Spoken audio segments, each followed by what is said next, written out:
Dear students, in today's session, we are going to discuss on load test on DC compound generator. So how to conduct the load test on DC compound generator practically, that we are going to see in this video.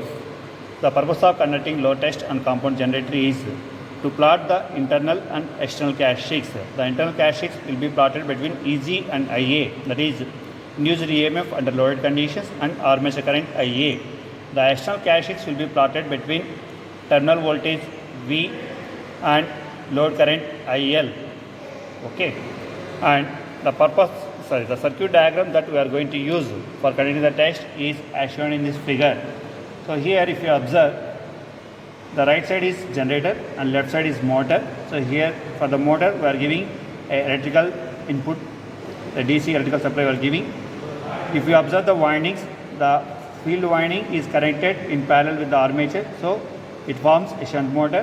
Whereas on the right side, if you observe the generator, there are two windings. One is series field winding, another one is shunt field winding. The series field winding YYY is connected in series with the parallel combination of armature and shunt field winding.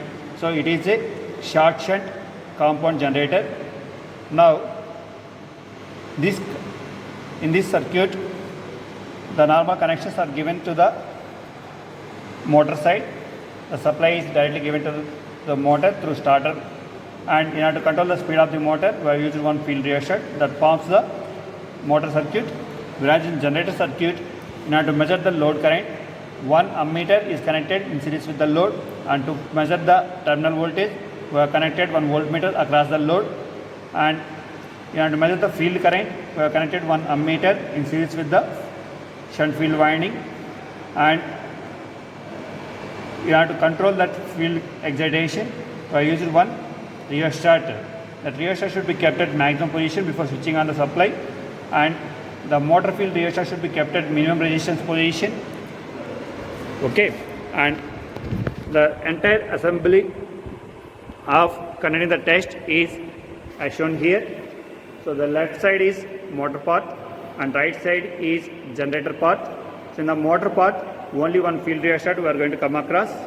Next, coming to the generator side, the meters are arranged. So AA represents armature terminals, Z represents shunt field terminals, YY represents series field winding, and we have connected the meters as per circuit diagram, and this is the load. And if you observe, all the load terminals are in off position. So before switching on the supply, we should ensure that the load should be in off position, and field rheostat of the generator circuit is in maximum resistance position, and motor field rheostat should be in minimum resistance position. Once, if you ensure all the connections are correct, then we have to switch on the supply by closing the DPH switch. Next, we had to start the motor with the help of starter, and then we had to verify the speed.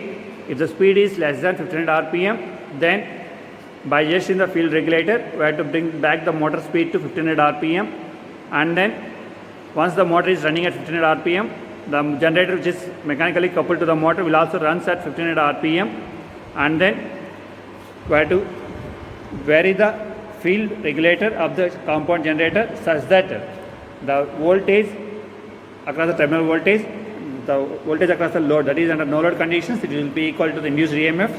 So the no load induced EMF is equal to the rated voltage of the compound generator, that is 220 volts. So once the rated voltage is obtained by varying the field regulator, then we are going to vary the load in terms of steps.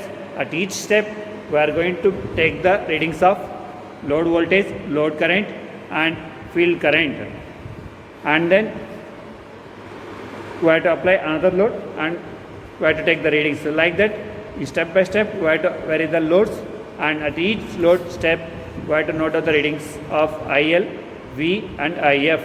With the help of these readings, we can calculate the induced EMF, and with the help of that EG, V, IL and IA values, we can find out we can plot the internal and external characteristics.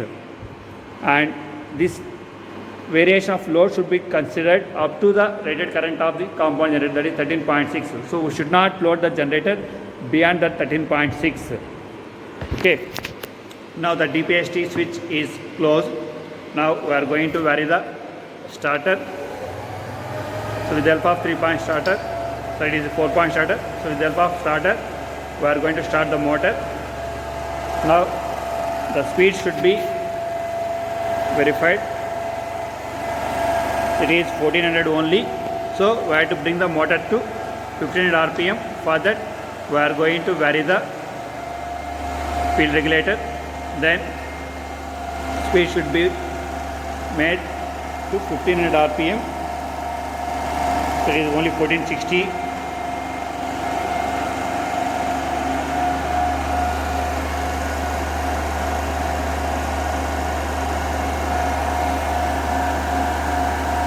$14.84.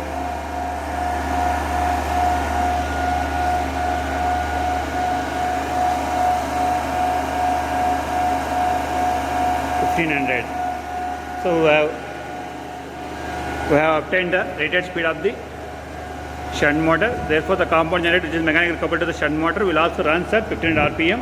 Now, at this instant, by varying the field regulator, we have to bring the motor generator speed voltage to 220. So it's already 240.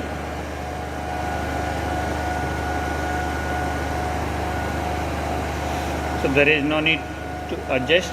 If it is less than that, then we have to bring to 220. Then by varying the loads, we have to note down the load current, voltage and field current at different steps. So we have to apply another load, and we have to take the readings of ammeter, voltmeter and field current, and another load current, terminal voltage, field current. Like that, we need to vary the loads up to 13.6 amps until the load current reaches 13.6.